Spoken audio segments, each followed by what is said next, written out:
So today we're finally going to be taking a look at the Anbernic RG Arc S. In my previous video, we looked at the Arc D. The only difference, I do have a printout here. I'll put the overlay on the screen, but the only main difference is the Arc D, it is dual boot, Android and Linux, and it has a touch screen, whereas the Arc S is just Linux, no touch screen, no Android, and it is cheaper. So you got that going for you, right? So let's take a look at this little fella here. There's a clear black and this clear blue, which I really like, but let's get this thing out of the box. Comes with your charge cable, USB-C. What else? We have a tempered glass screen protector and a manual with some information. Usually they kind of tell you how to add games, stuff like that, all the different functions might come in handy. But let's go ahead and get this thing on and take a look. I really like the look of this one with the clear blue. You know, if you want to save a few bucks and you don't care about the Android side of things, this may be for you. I got this from Go Game Geek. They sent it to me for purpose of review, just like the Arc D. They sell it in different variations of micro SD card, like, you know, bigger SD cards, more games, that kind of thing. But I don't see where it says how many games come with it. But let's take a quick look.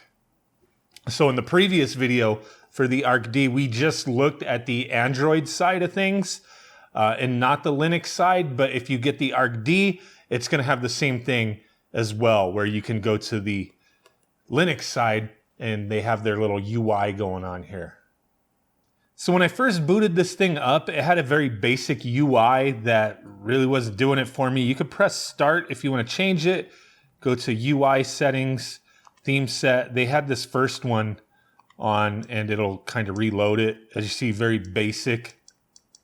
Didn't really care for that. I don't need it to be crazy flashy, but you know, it's kind of nice to have a little more graphics going on there. But I really don't like the way this UI is set up. I mean, maybe you can manipulate things, change things, but like the consoles are not listed here. You have to either go to emulators, which if you go to emulators, you know, there's not much popping off in here for whatever reason. And I was like, what's going on? You got to go to RetroArch, where it shows that there's 4,492 games. This one, I have a 128 gigabyte micro SD card in it from Go Game Geek, and this is what's included, 4,492, 121 games. But if you go in the RetroArch, all the systems are set up here. I don't know if I mentioned earlier when I was talking about the differences, but this one has 1 gig of RAM, the other one had 2 gigs of RAM. That may make a difference in certain things.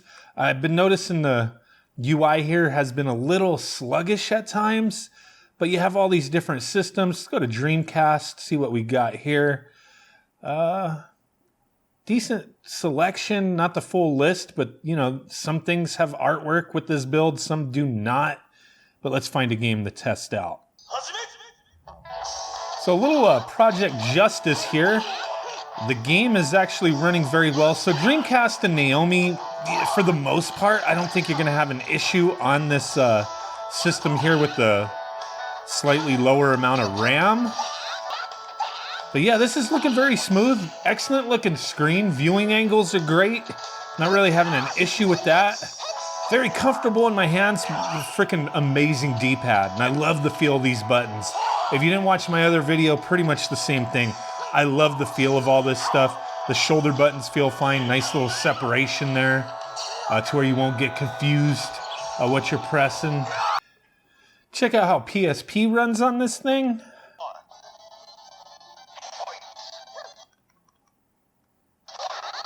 So that's not a very good start to PSP. Resolution's already set pretty low from what I could tell. But sometimes these games, they do stutter when you first start them. But this, the music does sound a little choppy. Yeah, very choppy. You know, for the price that they're charging for these things, I think it's reasonable, but at the same time, you do have to have your expectations in check. as far as what these things are capable of. The Arc D, with that little bit more RAM, maybe a little more capable with certain things than this model with the 1 gig. You're saving a bit of money, but you're losing the dual boot, the extra RAM that could come in handy. So yeah, you know, keep that in mind. I wish they had these colors for each model, but they don't. And I noticed, like, in RetroArch and then in emulators, they do have some different stuff in here. Like, we have Saturn here, not too much. Street Fighter the movie, okay. We played that in the previous video. I have no idea what this game is, but let's try it. Maybe it's a fighting game. I'm not familiar with this game, but kind of interesting. I thought it was going to be a fighting game, but apparently not. Oh, shit. It seems to be playing fine, but it's also just a 2D game. They didn't really put much for the Saturn on this device to test out. So I would imagine it'll be capable with a few things, but not like, you know, more demanding Saturn games like 3D games and stuff like that. But if you want to play fighting games, 2D games, it should be fine. Interesting game, though. Well, there's some 3D elements in the background. Let's see how well it handles Nintendo 64. Respectable performance here for Nintendo 64, but, you know, Nintendo 64 emulation can be hit and miss depending on the game that you're trying to play, but this is a good sign here. So these are the kind of games that I would want to play on a device like this. You know, we got these 6 face buttons, the Saturn-style D-pad, and it feels great. Responds excellently well. Cannot complain. Can do those Hadoukens, the dragon punches, all that good stuff. But when it boils down to it, I thought I was gonna like this handheld better than the Arc D, just because, hey, it's cheaper. It's not really lacking that much. Like, I wouldn't think 1 gig of RAM would be that big a deal. And for the most part, it's not, but it will have an impact on certain things. It did feel a little bit more sluggish in the UI in the front end than the other model. But also, not having that Android side of things, I thought I wasn't going to care that much. But it is kind of cool, and having the touchscreen and all that. A very capable system.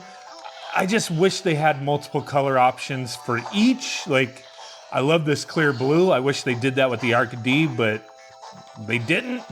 It is what it is. But yeah, if I had to pick one, I would pay the little bit extra and get the Arc D with the extra RAM and the Android boot option. But there you go. Let me know what you guys think. Really do appreciate y'all. Give you a big ass blurry thumb butt like a Bigfoot. Bye.